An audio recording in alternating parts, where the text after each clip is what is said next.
আমরা যারা জাহাঙ্গীরনগর ইউনিভার্সিটিতে পাশ করেছি আমাদের একটা দুর্নাম আছে। দুর্নাম হলো আমরা আমাদের বড় ভাইরা আমরা ছিলাম 24তম ব্যাচ, সে প্রথম ব্যাচ থেকে 1973 তো ভুল না করে থাকলে, তখন থেকেই জাহাঙ্গীরনগরে যারা পাশ করে আসে তারা যেখানেই যাক, এটা পুলিশে যাক, বিসিএস ক্যাডার হোক, সাংবাদিক হোক, যে কোনো পেশায় সেখানে নাকি একটা গ্রুপ করে ফেলে, জাবিয়ান গ্রুপ।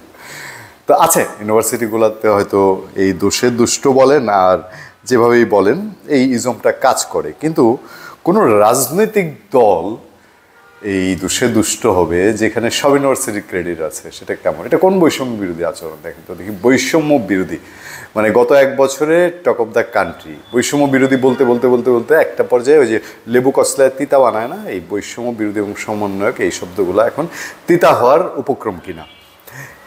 ছাত্ররা নতুন ছাত্র সংগঠন করেছে, নতুন দল করছে, এই নিয়ে আমাদের তেমন কোনো মাথা ব্যথা বা সে নেই। দেখি যদি ভালো হয় তো ভালো, ভালো হলে খারাপ কি? মন্দের ভালো বাংলাদেশে আওয়ামী লীগ বিএনপির চেয়ে ভালো, জামাত ইসলামের চেয়ে ভালো নাকি, কমিউনিস্ট পার্টির চেয়ে ভালো, গণ অধিকার থেকে ভালো।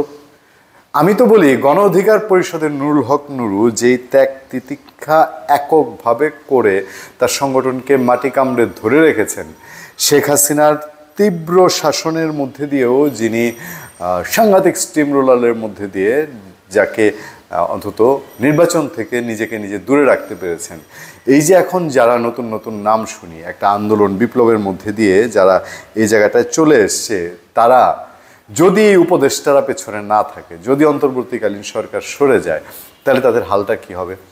বৈষম্য বিরোধী বলে বৈষম্য বিরোধিতার নাম করে সারা দেশে বৈষম্যের এক বিষ বাষ্পের মতো অবস্থা।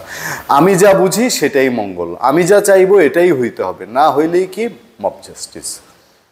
অনেকটা তো তাই, প্রশাসনে ইন্টারফেয়ার, চাকরিতে ইন্টারফেয়ার। বিএনপি নেতারা বলছেন বিভিন্ন জায়গায় মামলা বাণিজ্যে ইন্টারফেয়ার। মামলা বাণিজ্যে ইন্টারফেয়ার মানে কি? মামলা বাণিজ্য হচ্ছে এরকম অভিযোগ টভিযোগ চারদিকে অহরহ ভুরি ভুরি। সে সময় নতুন রাজনৈতিক দল হচ্ছে 10 জনের টিম, 9 জনই ঢাকা বিশ্ববিদ্যালয়ের, এবং তার মধ্যে 8 জনই সাবেক ছাত্র হওয়ার পরেও বলা হচ্ছে ছাত্র জনতার দল। তো তাহলে অন্যান্য দলের সবাই তো সাবেক ছাত্র, অশিক্ষিত গণ্ডমূর্খ বাংলাদেশে টপ সারিতে খুব কম আছে, সব রাজনৈতিক দলই। তো তারাও তো ছাত্র জনতার দল। আপনাদের মধ্যে আলাদা করব কিভাবে? আরও কিভাবে আমরা আলাদা করব যখন এই ঢাকা ইউনিভার্সিটি, নিঃসন্দেহে স্বীকার করি আন্দোলন শুরু হয়েছিল শাহবাগ থেকে, আন্দোলন শুরু করেছিল ঢাকা ইউনিভার্সিটির শিক্ষার্থীরা, ত্যাগ তিতিক্ষা সব কিছুই তাদের মাস্টার মাইন্ড। ঢাকা ইউনিভার্সিটির সব আন্দোলনের সূতিকাগার।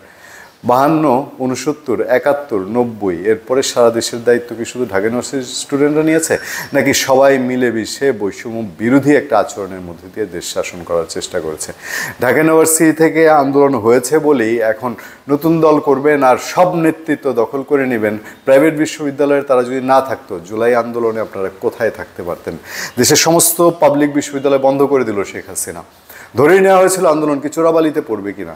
তখন অসম সাহস, মানে সীমাহীন সাহস নিয়ে প্রাইভেট ইউনিভার্সিটির শিক্ষার্থীরা এগিয়ে এসেছিল। আমাদের চেনা জানা পরিচিত যত স্টুডেন্ট আছে, আপনার আশেপাশে দেখবেন কলিগ, আত্মীয় স্বজন, স্টুডেন্টদের আটকানো যায়নি বেসরকারি বিশ্ববিদ্যালয়ের।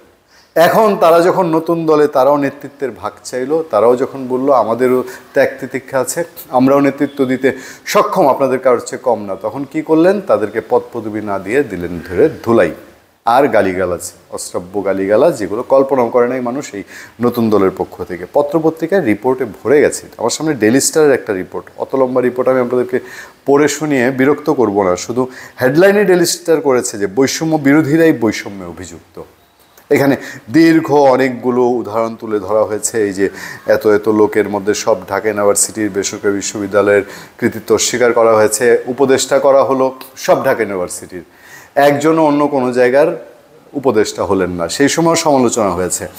তারপর এগুলো নিয়ে আন্দোলন করছে তারা, যারা বৈষম্যের শিকার হলেন এখন বৈষম্য বিরোধী প্ল্যাটফর্মে গিয়ে, তারা একের পর এক অভিযোগ করছেন। এই যে এক জায়গায় আছে, গত বছরের 8 আগস্ট অন্তর্বর্তী সরকার দায়িত্ব নেওয়ার পরে রাষ্ট্রের বিভিন্ন খাতে সংস্কারের জন্য যে 11টি কমিশন গঠন করা হয়েছে, সেখানে শিক্ষক আছেন মোট 14 জন।